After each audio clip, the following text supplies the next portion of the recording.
All right, let's talk about something that gets all of us resistance. We're going to dig into a really powerful way to think about turning that procrastination into actual progress and all that internal struggle into real results.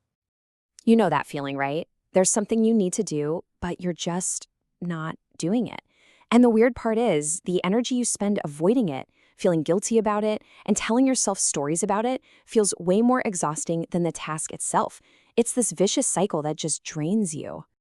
As Karen Rustogno, one of the people in our source material, puts it so perfectly, it's just a bloody waste of energy and time.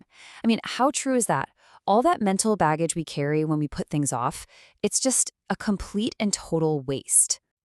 So let's start right there with this idea of the procrastination energy drain. Because, you can't really fix a problem until you understand just how much it's costing you. Just think about it for a second. The mental gymnastics we do to avoid a task are honestly incredible. We tell ourselves all these stories about why we can't do it now, we feel guilty that we haven't done it yet, and we basically beat ourselves up.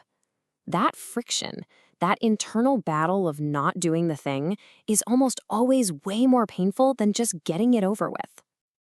Okay, so how do we snap out of it? Well, there's this simple but seriously profound little tool for taking action, even when courage feels like the last thing you have. It's called the "You Are Brave" technique, and here's the genius of it. If you stand there and tell yourself, "I am brave," your inner critic, that little voice in your head, is probably going to scream back, "No, you're not. You're terrified." But if you switch it up and talk to yourself like a coach, like a friend, and you say, "You are brave," it kind of bypasses that whole internal argument. It's a clever little mind hack to build that muscle of courage when you need it most. And people got results from this, like, instantly. We're talking about someone sitting in their car in the dentist's parking lot, terrified to go in, and they just coach themselves, "You are brave," and they actually walk in. Someone else used it to finally pick up the phone and have that horrible conversation with their accountant. The point isn't to feel brave. It's about using the words as a trigger for action.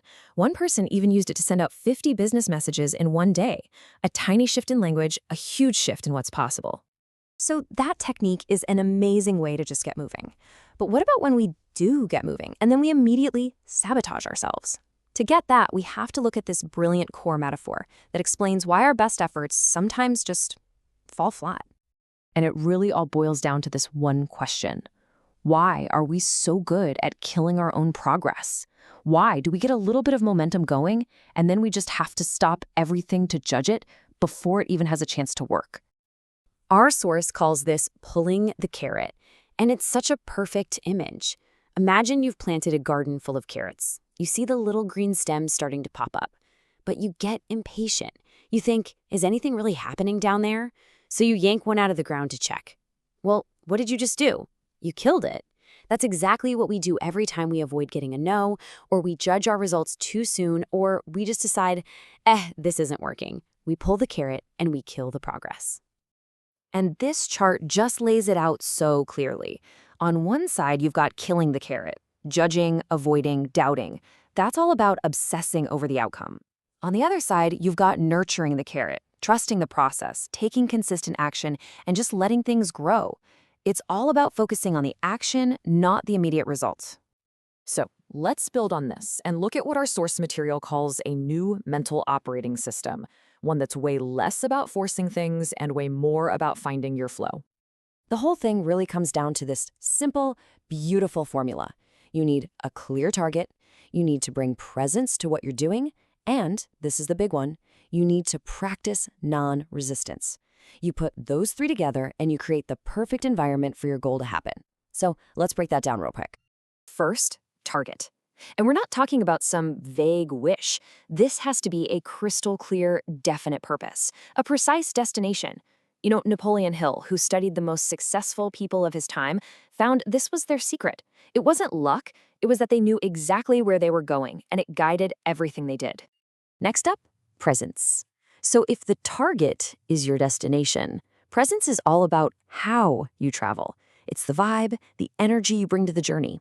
And the fastest way to unlock presence? Gratitude. Just being grateful for the experience of life, right here, right now. It grounds you in the present moment, which is the only place you actually have any power. And finally, we have the secret ingredient, the absolute master key: non-resistance. Look, the real source of our pain isn't usually what happens, it's our resistance to what happens.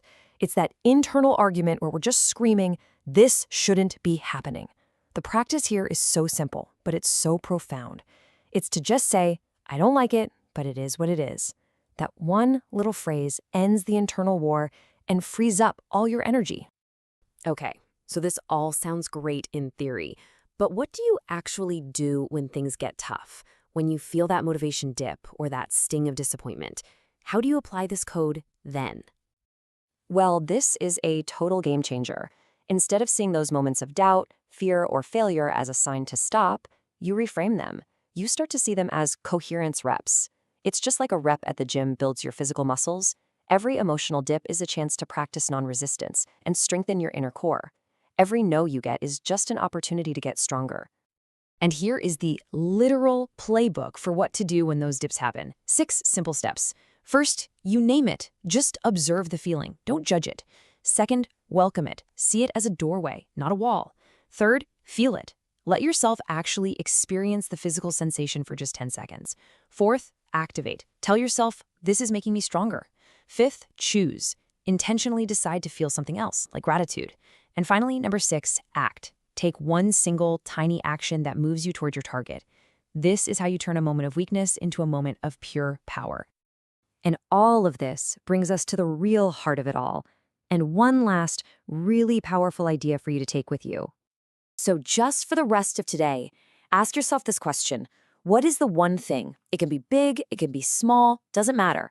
What's the one thing you can just stop resisting? Stop fighting it, stop arguing with reality about it, and just accept that, for now, it is what it is. Because that's it, right there, in that single simple moment of letting go and accepting, that's where all your power truly begins.